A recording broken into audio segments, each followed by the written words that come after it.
Okay, so ayan. Tapos na tayo sa ating special techniques in integration. Though may natira pa tayong isa yung complex substitution. Balikan ko na lang siya after ko ma-discuss siguro to, no? Pagtapos natin itong the rest of the topics for midterm. Kasi medyo naman siya hindi siya sobrang common na lumalabas. Kaya we have to leave that para sa later, sa discussion na lang. So, itong tungkol sa other area approximation methods will simply deal with approximation techniques. So, in short, hindi natin kailangan dito mag-apply ng integration procedures. So, ito yung isa sa pinakamadali kasi hindi nyo kailangan mag-integrate. Gagamit lang tayo ng certain formula. Now, itong trapezoidal method, kung di nyo tanda, this is just the average of the Riemann sums, yung left and right endpoint. Diba, we do have two of them. So, pwede kasi na, pwede mong kuhanin siya using the left and right endpoint, diba? And if you take the average of that two, then you're actually doing the trapezoidal method. So, ito, hindi ko na siya i-discuss kasi magiging redundant tayo sa ating discussion. So, ito lang naman yung other term niya the other term for the average Riemann sum. So, we have the trapezoidal method. So, ito yung concept, diba? Before, I actually draw something like this dun sa average. So, kung may ganon, and then it asks you to use or utilize trapezoidal method, then you use that particular case wherein we take the average of the Riemann sum. Or, even if you just, even if you don't use the average, you can just use this formula, no? So, yung F mo muna for the first or the lowest value of your limit and then up to the highest value of the limit. But then again, yung mga values mo dito sa loob would be 2 times dun sa sunod na interval in between these upper and lower limits. So, ito yung mas important, not really mas important, but ito yung focus ng discussion for this, which is the Simpsons Rule. So, simple lang naman ang Simpsons Rule. Ang ibig sabihin lang niyan, devised by Thomas Simpson. So, this is more accurate than Riemann sums. But then again, hindi siya yung kagaya ng integration procedures talaga na pag definite integral, makukuha mo ng exact. Siyempre, this is just an approximation. So, it is not really that exact, but then again, much more exact than Riemann sum. Or sometimes, mas exact pa Riemann sum. Sometimes lang naman. Now, kung mapapansin nyo, ang haba ng formula, no? Nakakalito siya. Pero hindi yan nakakalito, no? So, totoo lang, madali lang yan. Tatandaan nyo lang is meron tayong delta x dito over 3. So, ibig sabihin na meron kasing iba't ibang types ng Simpsons. So, ito yung Simpsons Rule, parang 1/3 Simpsons Rule, di ba? Iba-iba kasi yan. Minsan may mga 1/8 pa nga ginagamit. Pero dito, gagamitan natin lagi is 1/3. Ito ibig sabihin nun, parang delta x over 3. Okay. Kung mapapansin nyo, meron dito f of x of o. So, ito yun, kagaya lang din Riemann sum. But then, dito kasi, sa halip na 2, 2, 2, dito sa gitna, mapapansin nyo, 4, 2, 4, 2, 4. And kapag nag-solve tayo ng Simpsons Rule mamaya, mapapansin nyo, mayroon lagi tayong 4, 2, 4, 2. So, ganun yung, yung sequence, no? We have 4, then 2, then 4. And then, you should end up with 4 before the last value of your... Actually, this is the upper limit, that is f of x of n. So, dapat 4 yon bago dito mag-upper limit. Likewise, dun sa first lower limit mo dito, and then yung kasunod dun should be 4 times, and then the rest would be 2, 4, 2, 4. So, ganun lang siya, no? Okay, so siguro pinaka maganda is mag-solve tayo later. Okay, now for Simpsons Rule, the first number has this expression. So, mapapansin nyo, that is the integral of x cubed minus 4x plus 7 dx. And we need to integrate from 2 to 8, pero sabi dito kasi, find the approximate value using Simpsons Rule.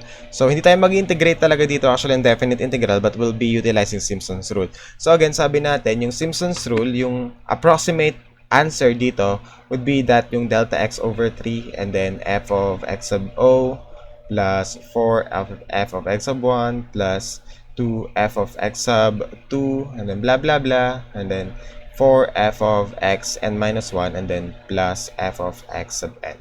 Okay, so ganyan yung concept ng ating Simpsons Rule. And then, let's determine yung ating delta x kasi yun yung kailangan nating una eh. So, from this, we determine delta x. And remember, delta x is obtained using b minus a over n. That is the upper and lower limit. So, the difference between the upper and lower limits divided by the number of partitions. So that is 8 minus 2 divided by 6. So this gives us 6 over 6, that is 1. Okay, so from this, we know that delta x is equal to 1. Now, ano ba yung ating x sub o, x sub 1? So, doon lang natin siya malalaman from our limits. Kasi yung ating x sub o, literally, ito yung pinaka-lower limit. So, from this, diba, that is 2. So, you have x sub o is equal to 2. Now, yung ating x sub 1, ano kaya yon? So, ganun lang naman yon. To find this x sub 1, x sub 2, you just have to add yung ating delta x from the previous interval natin. So, that is 2, diba?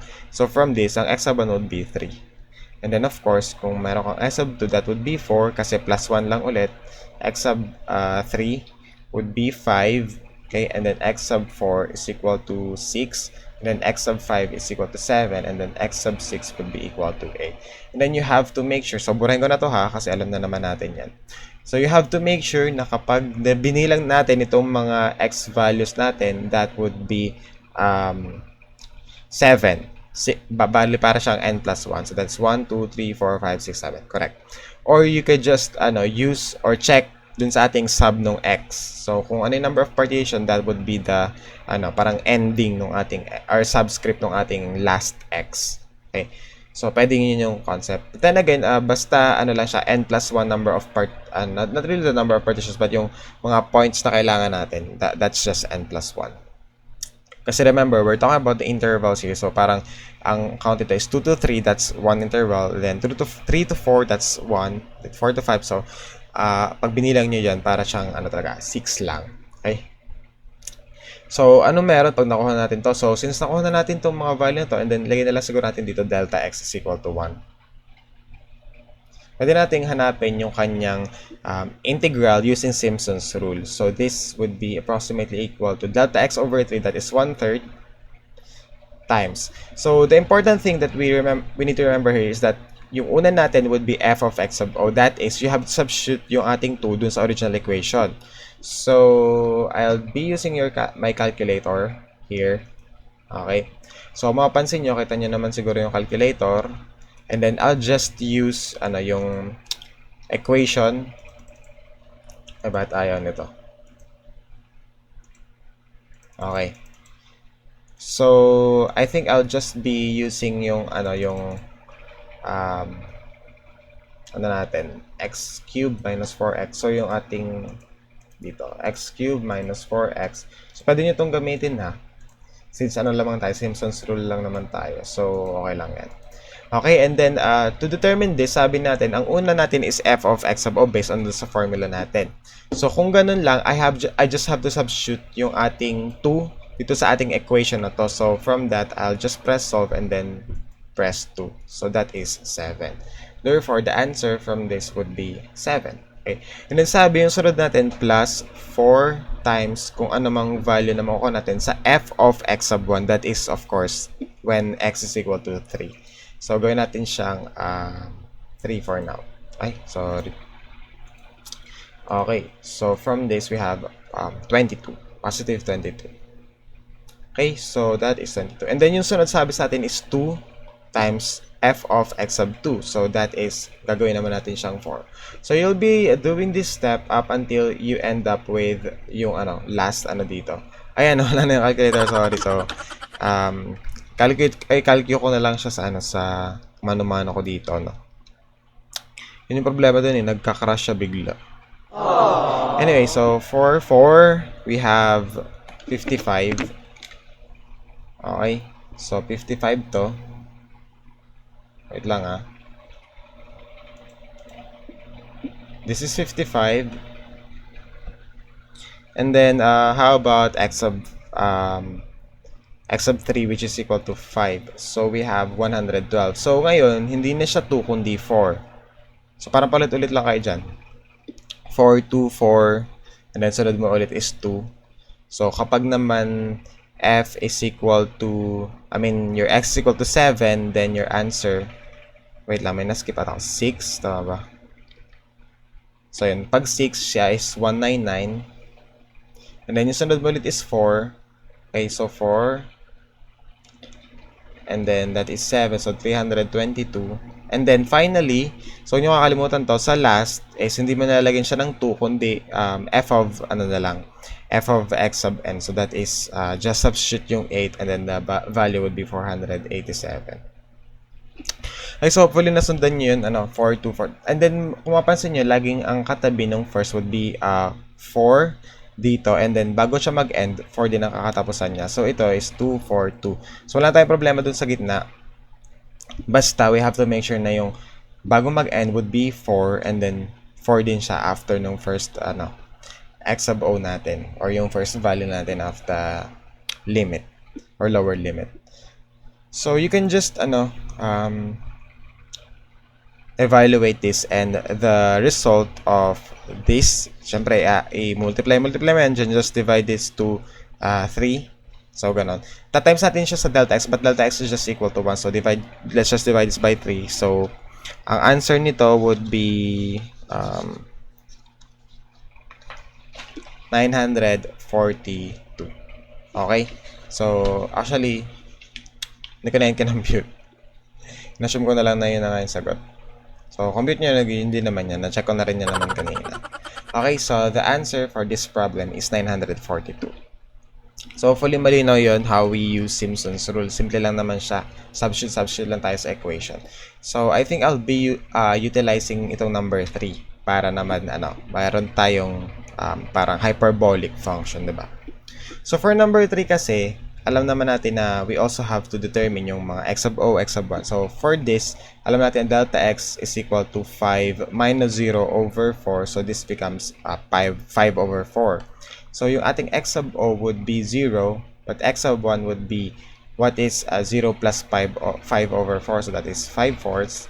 And then, for x sub 2, we have 5 fourths plus 5 fourths. So, that becomes 5 halves. Kinaligan ko pa talaga. Then x sub 3 would be 15 over 4. Okay? And then finally, since meron tayong 4 partitions, so this should be, this should be 5, sorry. So, okay, so 5 lang. So, yan, tama na tayo. Since 0 to 5, ayun, 0 to 5. Okay. Now we do Simpsons Rule. So sabi dito, the approximate value would be delta x over 3, so that is 5 over 4, and then over 3, so that is times 3 dito sa ilalim. Okay?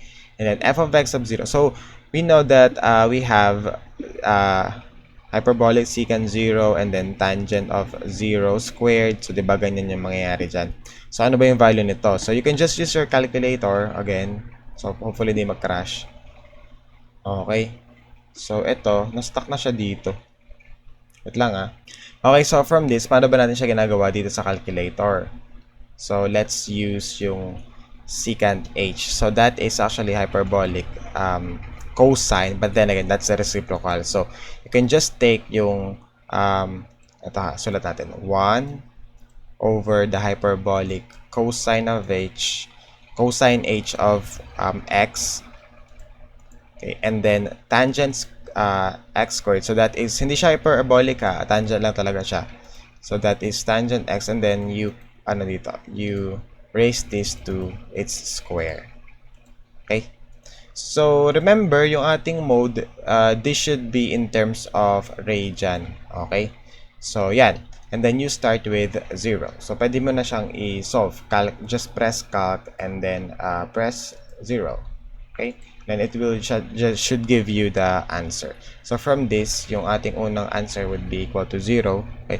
And then remember, pag ito ay Simpsons, we have 4 here times the sunod na value. So we have 5 halves for this. So let's have 5 over 4 pala. So 5 over 4. Okay? So that is the answer. So pwede natin na i-store. Pwede nyo siyang i-store. Shift, store, A. Okay? So para hindi natin maano yung mga decimal point dito. So, 4.7963. Okay? And then, plus 2. So, 2 times, yun.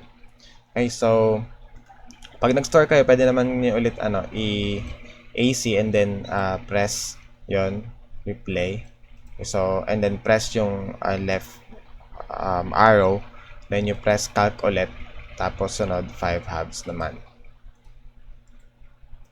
Okay, so yun. Bigyan na sa inyo yung answer that is 0.091. Okay. We can now store this value again sa B naman. Okay?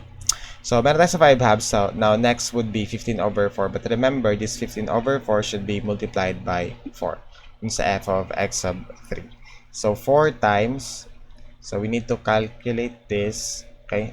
Wait. AC and then yan. And then ito. Plus solve or calc. And then 15 over 4. Okay, that is 0.0228. And then finally, wala na siyang 2 kasi last na siya. And then kung mapansin nyo ulit, di ba 4 ito and then 4 ulit bago mag-end ng ating limit. So, nasa pagitan niya lang is 2. Then again, let's have it. So, store ko na lang ulit to sa C naman. Shift, store, and then C. Okay. And then, finally, would be our, wait lang medyo may nakalaban. So, yung sunod naman is finally yung ating 5, which is the upper limit. So, we have 0.159, 0.154, pwedeng 150 na lang. Okay? And then, we store this value to letter, so, I think letter D, no? Kasi yung C meron na tayong value. So, pwede yung i-check yan, C. Okay. So, ganun. Na-store na natin, nahanap natin yung mga values. So, hindi nyo na kailangan dyan magpakahirap kasi may calculator naman kayo, no? So, ito, 4 times A, di ba? A natin in-store yun. And then, plus 2 times B, alpha B. And then, plus 4 times alpha C. And then, plus alpha D. Okay? So, this is your sum. Yung nasa inside ng ating bracket dito. That's 19.6125. So we have 5 over 12 times 19.6126. Okay, and this is equal to, so tatimes natin sa 5, then divide natin sa 12. Okay, so that is our answer, 8.1719. Okay, so na-obtain naman natin yung same answer dito sa inyong handout na 8.1719. Okay, so that is for our Simpsons Rule. So hopefully ay nag-gets siya ng maigi for these examples. Hindi naman siya sobrang complicated. Just substitute the values at yun na yun. Okay, 4 doon sa 0, parang ano siya, 1, 4, parang yung multiplier niya is ganito, diba? Kung mapansin nyo. Parang 1, 4, 2, 4, 2, 4. And then, up until we have 2, 4, and then 1. So, parang ganyan yung ano niya, concept. So, pag kasi yung trapezoidal, we have parang 1, 2, 2, 2, 2 pa rin. And then, parang ganyan yung multiplier no, sa ating mga function. Okay, so that's it for Simpsons Rule. And siguro yung number 4, discuss ko lang. So, sa number 4, hindi siya applicable. Kasi kung mapapansin natin na yung number of partitions natin for this Simpsons Rule is an odd number or odd partitions. So ito, n is equal to 3. So one condition that is set by the Simpsons Rule is that we should be using an even partition. Even number of partitions. So sa Riemann sum, wala tong problema kahit pa siya is 3, 4, 5, 7, 9, kung ano ang number siya, odd or even. But then again, for cases like this, when it comes to Simpsons Rule, we have to be strict or restricted with the idea na dapat our number of partitions would be even numbers. Okay? That's why the answer here is not applicable. Okay, so I hope you can do number 2 just to check if you really understand what is happening in our lessons for Simpsons Rule.